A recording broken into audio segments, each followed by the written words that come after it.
Darren Elkins won't be adding to his impressive octagon resume anytime soon.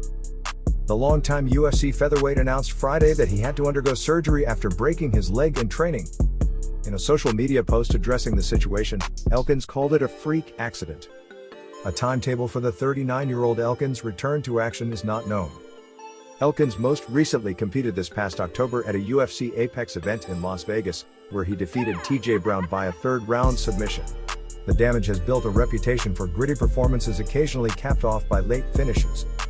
He also currently holds a spot in the UFC record books with 26 featherweight fights under his belt, tied only with former champion Max Holloway for the promotional record. Matt Brown done with Colby Covington after UFC 296.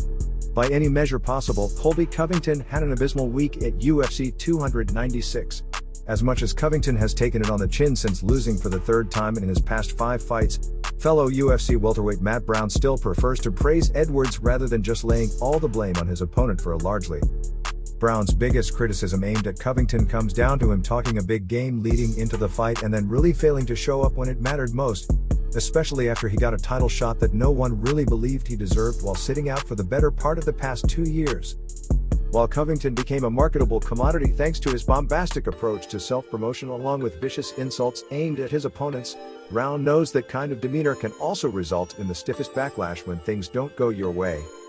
Regardless, Brown has lost all interest in Covington after his performance both in and out of the cage, before and after his latest loss. Bryce Mitchell is looking at the bright side of life.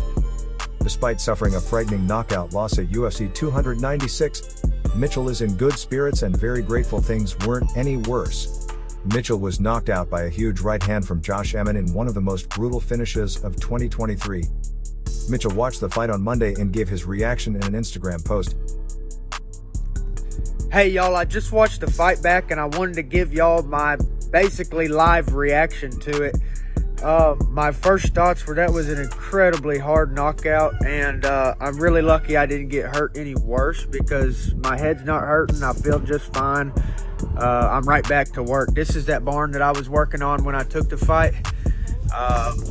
You can see, you know, got a lot of work left to do, but that's what I'm up to, okay? But I want to let y'all know that I'm so happy with Josh Emmett because right after he knocked me out, he could have followed up with the hammer fist and it probably would have killed me.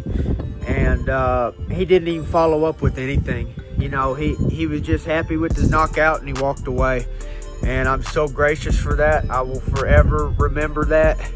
And I love that whole team, that alpha male team. I love every single one of you guys. And thank you for not hitting me extra, Josh. It takes more of a man to actually do that. You know, everybody thinks you're more manly if you hit them after they go down. It's actually you're more manly if you walk away and care about that person. Thank you so much, Josh. And also, too, I want to thank Joe Rogan. God bless you, Joe Rogan. Thank you so much for what you said after that fight. You took command on that microphone and you said, do not let Mitchell stand. And you were absolutely right, Joe. I was totally out of it. I can't remember anything actually until they sat me down in that gurney in the back of the ambulance. So everything where it appears is that I wake up and I'm talking to Dana and talking to everybody. I don't remember none of that. That's not even me there, you know. That's like blackout drunk. Like I can't remember nothing. And it's actually worse than that because at least if you're drinking, you kind of have a memory of what happened. But anyways, I'm just so glad that they sat me down in that